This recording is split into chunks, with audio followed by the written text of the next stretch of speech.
한편 세혁의 직장 때문에 부산으로 거처를 옮긴 뒤 공허함이 더욱 커진 수연. 우연한 계기로 무용치료 강사직을 맡게 되는데요. 한수연 씨는 심리적인 게 가장 큰 이유거든요. 오늘 새로운 친구가 와갖고 왠지 모르게 휠체어를 탄 남자 준이에게 자꾸만 눈길이 가기 시작하고, 준이와 함께 할수록 공허한 마음이 채워짐을 느낀 수연이 결국 준이와의 만남을 몰래 이어가면서 새 남녀의 관계가 위태롭게 흔들리기 시작합니다. 이 관계의 끝은 어디일까요? 그리고 그 끝에는 과연 무엇이 남아있을까요? 예전에 춤추는 거 좋아하고 그랬어. 결핍을 가진 주인공들이 기꺼이 감정의 소용돌이로 몸을 내던지는 감각적이고 우아한 멜로 영화.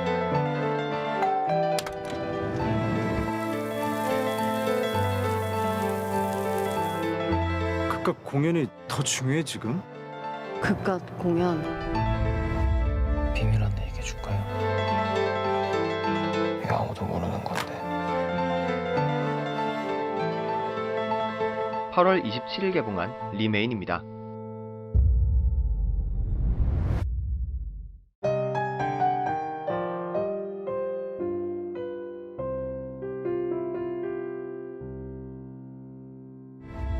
비밀 하나 얘기해 줄까요?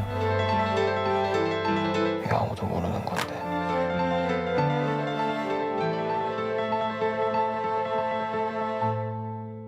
언제나 그렇듯 구독과 좋아요 버튼 눌러주시면 영화등대 채널을 운영하는 데 큰 힘이 됩니다. 작품 리메인은 제20회 전주국제영화제 한국경쟁부문 본선에 오른 작품입니다.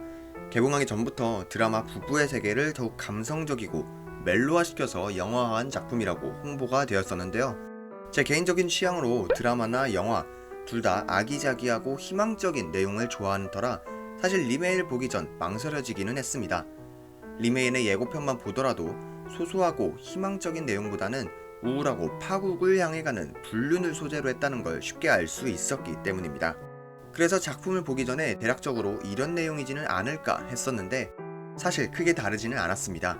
소원해져가는 부부 앞에 나타난 제3자, 그리고 그 관계 속을 서서히 비집고 들어가는 제3자로 인해 끝끝내 파국을 맞게 되는 등장인물들.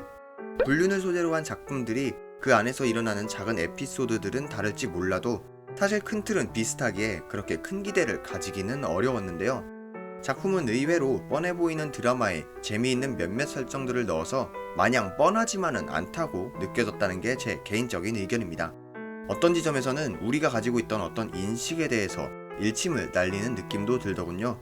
그럼에도 불구하고 작품 리메인은 장점이 두드러진 만큼 단점도 두드러졌던 작품이었다고 생각이 되었습니다.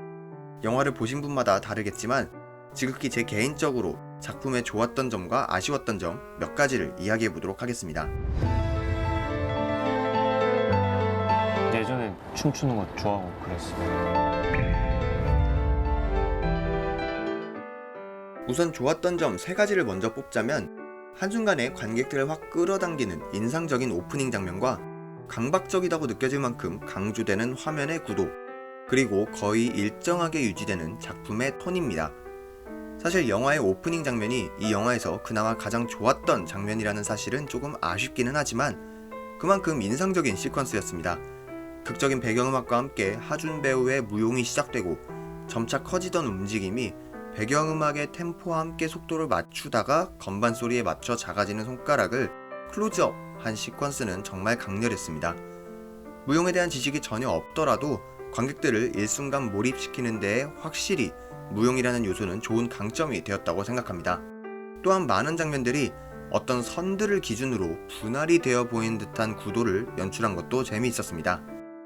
작년에 개봉한 봉준호 감독의 기생충이라는 작품에서도 은근히 강조되는 선이라는 요소로 정말이지 많은 해석이 나왔었는데요. 작품 리메인에서도 그런 부분들을 생각하면서 관람하시면 또 다른 관람 포인트를 느끼실 수 있을 것 같습니다.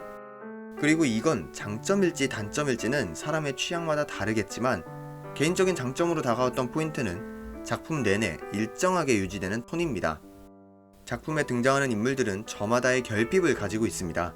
무정자증으로 아이를 가질 수 없는 세혁, 언제나 혼자 있는 듯한 공허함을 느끼는 수연, 다리를 다쳐 하고 싶던 춤을 접게 된 준이까지.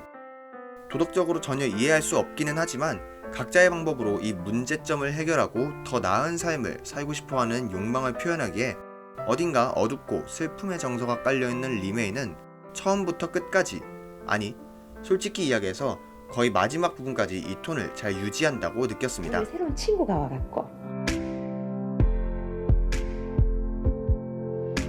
그게 이번엔 아쉬웠던 점에 대해서 이야기해볼까 합니다. 첫 번째는 영화 자체가 굉장히 불친절하다고 느껴진다는 점입니다. 수연이 새혁과 있을 때 공허함을 느끼는 이유도 그다지 뚜렷하지 않고, 그런 수연이 준이에게 사랑의 감정을 느끼는 것도, 수연과 수연의 아버지와의 관계도 어느 것 하나 명쾌하게 이해되는 부분이 없기 때문에 순간순간의 감정대로 인물들을 따라가야 한다고 느껴졌습니다. 그렇기 때문에 관객들은 안 그래도 무겁고 드라이한 분위기 속에서 조금 지치게 되는 것이죠. 뿐만 아니라 이런 인물들을 묘사하는 방식이 비교적 예상이 가는 스테레오타입에 그치고 있어서 나쁘지 않은 미장센과 무용의 만남이라는 강점이 조금 죽어버리는 듯했습니다. 어떻게 보면 개연성의 문제라고 할 수 있을 것 같습니다. 두 번째는 감정이 극대화되는 부분의 임팩트가 약하다는 점입니다. 아내에게 충분한 관심과 사랑을 주지 못하는 남편 세혁, 그런 그에게 지치던 중 다른 남자와의 만남을 이어나가고, 심지어 남편과 사는 집 아파트 주차장에서부터 준이의 휠체어를 타고 들어가며 불륜 저지르는 것을 마치 광고라도 하는 듯한 수연, 그리고 남편이 있는 것을 알면서도 수연과의 만남을 이어나가고 되려 세혁에게 떳떳한 준이까지. 애초에 이런 막장 드라마에나 나올 법한 인물들이 너무 뻔한 행동들과 대사들만 치다 보니 정작 감정이 폭발하는 장면에서 관객들이 느낄 만한 임팩트가 조금 약하게 느껴지지 않았나 싶었습니다. 한수연 씨는 심리적인 게 가장 큰 이유거든요. 네, 오늘은 8월 27일 개봉한 김민경 감독, 이지연, 김영재, 하준 주연의 리메인에 관한 영상 준비해보았는데요. 극중 수연과 준이 역을 완벽하게 소화하기 위해 이지연 배우와 하준 배우는 2달 동안 무용 연습을 정말 열심히 했다고 하는데요. 특히 하준 배우는 연기에 휠체어를 타는 연습, 무용까지 3가지나 신경을 썼어야 했는데 이를 정말 멋지게 해냈다는 생각이 들었습니다. 오늘 영상도 마음에 드셨다면 구독과 좋아요 버튼 눌러주시고요. 지금까지 영화등대였습니다. 감사합니다.